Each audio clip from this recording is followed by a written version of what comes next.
Spike in the air pollution in summer finds the study, right. इस तरह से यहाँ पर देखो हाई टेम्परेचर, अभी तक हम ये देख रहे थे कि भाई जब सर्दी होती है ना तभी धुंध के साथ साथ अब देखते हैं कि बहुत सारा स्मॉग क्रिएट हो जाता है, ठीक है। और दिल्ली में जैसे विंटर होती है तो विंटर के अंदर बहुत ज्यादा ऐसे चॉकिंग हो जाती है लोगों के अंदर, बहुत सारी बीमारियां आने लग जाती है, राइट। और पूरा का पूरा पॉल्यूशन से पॉल्यूशन दिखता रहता है, राइट। क्लास स्टार्ट हो गई, ठीक है। तो हम यहाँ पर इसके अंदर देखते हैं, बट एक रिसेंट स्टडी यहाँ पर देखी गई कि हाई टेम्परेचर के कारण एक तरह से एयर पॉल्यूशन का ओकेजनल स्पाइक हो सकता है। ओकेजनल स्पाइक का मतलब क्या होता है? ओकेजनल स्पाइक का मतलब कभी कभी उसके अंदर स्पाइक हो सकता है, राइट, पॉल्यूशन के अंदर। अब ये क्या बात हो गई भाई, विंटर के अंदर होता था पहले, अब क्या है, अब यहाँ पर देख रहे हैं कि हाई टेम्परेचर के अंदर भी हो रहा है।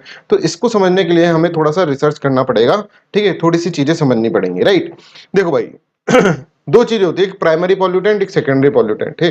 प्राइमरी पॉल्यूटेंट जो डायरेक्टली निकलते हैं, राइट, जैसे कार्बन है, कार्बन ने ऑक्सीजन से रिएक्ट करा और कार्बन डाइऑक्साइड प्रोड्यूस कर दी, या फिर इनकम्प्लीट कंबशन से कार्बन मोनोऑक्साइड प्रोड्यूस हो गई, ठीक है। इसी तरह से नाइट्रोजन है, नाइट्रोजन, तो ये जो बन रहे हैं ये जिसका सोर्स नेचुरल है, ठीक है। नाइट्रोजन जैसे निकलती है, अगर आप देखेंगे यहाँ से निकल रही है, वोल्केनो के अंदर से निकल रही है, राइट। कार्बन डाइऑक्साइड भी निकलती है, राइट। तो ये सब जो है this is natural to natural, की कार्बन है और ऑक्सीजन है एटमॉस्फेयर में तो मिलकर कार्बन डाइऑक्साइड तो बनेगा ही बनेगा साहब, ठीक है। इसी तरह से सल्फर है, ऑक्सीजन है, तो सल्फर डाइऑक्साइड तो बनेगा ही बनेगा मिलकर, ठीक है। They are very very natural, that's why they are known as primary pollutant. इसलिए भाई इनको अपन क्या कहते हैं? प्राइमरी पॉल्यूटेंट कहते हैं, ठीक है। बट अगर आप देखेंगे कि ये प्राइमरी पॉल्यूटेंट जब बन जाते हैं ना, तो इनके क्या होता है, इनके बिल्कुल एक तरह से खुजली मच रही है कि हम भी पॉल्यूटेंट बनाएंगे साहब, हमें बनाया गया तो हम भी बनाएंगे। और ये जो बनाते हैं वो होता है सेकेंडरी पॉल्यूटेंट, जैसे कि HNO3। HNO3 खुद नहीं बनेगा, जब तक NO नहीं बनेगा, NO2 नहीं बनेगा, तब तक HNO3 नहीं बन पाएगा, ठीक है। जब तक SO2 नहीं बनेगा तो जब तक H2SO4 नहीं बन पाएगा। तो this are known as secondary pollutant, ये सेकेंडरी पॉल्यूटेंट कहलाते हैं, राइट। तो सबसे पहले तो इस एडिटोरियल को समझने के लिए, इस आर्टिकल को समझने के लिए आपको ये समझना पड़ेगा प्राइमरी पॉल्यूटेंट क्या होते हैं और सेकेंडरी पॉल्यूटेंट क्या होते हैं। दूसरा ये पॉइंट क्लियर हो गया आप सबको, ठीक है। तो ये देखो, ये जो लोग हैं ये तो अपने आप ही बन रहे हैं, दे आर नेचुरली क्रिएटेड, ठीक है, that's why they are known as primary, ठीक है। बट ये जो होते हैं सेकेंडरी पॉल्यूटेंट, ये क्या हो रहे हैं? ये प्राइमरी पॉल्यूटेंट के कारण बन रहे हैं। प्राइमरी पॉल्यूटेंट कह रहे हैं कि हम आपको बना रहे हैं, राइट। चलिए भाई और भी ठीक है। अब यहां पर देखो इसके अंदर आगे हम चलते हैं, दूसरा जो कंपाउंड पॉइंट अपन को समझना है, volatile organic compounds. Volatile organic compounds क्या होते हैं ये हमको इसके अंदर समझ रहा है, राइट।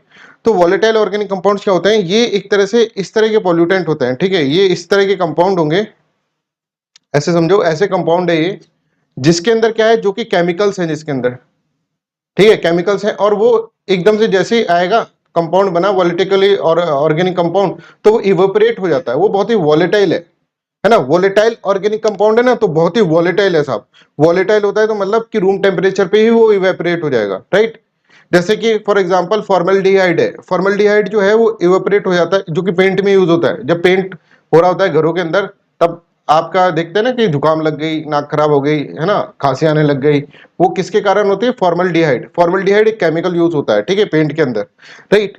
अब वो क्या होता है, वो केमिकल 19 डिग्री सेल्सियस पे ही इवेपोरेट हो जाता है। अब 19 डिग्री सेल्सियस में इवेपोरेट होगा तो इधर उधर घूमेगा, और घूमेगा तो क्या होगा, तुम्हारी नाकों के अंदर घुसेगा, और that will create a breathing problem to you. तो this is known as what? Volatile organic compounds, because they are too volatile. ये इतने वॉलेटाइल है कि रूम टेम्परेचर पे भी क्या होता है, रूम टेम्परेचर पे भी ये क्या करते हैं, इजीली इवेपोरेट हो जाते हैं, right. I hope this is clear to everyone, यहां तक सबको क्लियर है।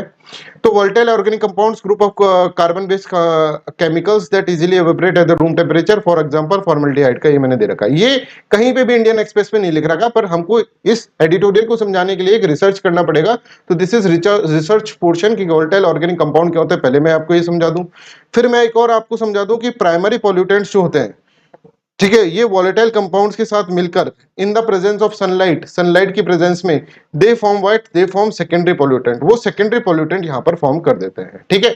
I hope this is clear to everyone. मैंने आपको सबसे पहले प्राइमरी पॉल्यूटेंट बताया, फिर सेकेंडरी पॉल्यूटेंट बताया, फिर वॉलेटाइल ऑर्गेनिक कंपाउंड्स बताया, और volatile organic compounds primary pollutants के साथ मिलकर क्या करते हैं, सेकेंडरी पॉल्यूटेंट बनाते थे इन प्रेजेंस ऑफ सनलाइट। अब यहां पर टेम्परेचर आ गया ना, जैसे हाई टेम्परेचर होगा तो ये प्रोसेस जो होगा, है ना, फोटो वोलेटाइल केमिकल रिएक्शन जो होती है वो ज्यादा हो जाएगी, राइट। और इससे वही ये वाले सेकेंडरी पॉल्यूटेंट जो होंगे वो बहुत ज्यादा यहाँ पर बनने लग जाएंगे। अब देखो यहां तक आपको अंडरस्टैंडिंग हो गई प्राइमरी सेकेंडरी वीओसी के बारे में, समझ में आ गया।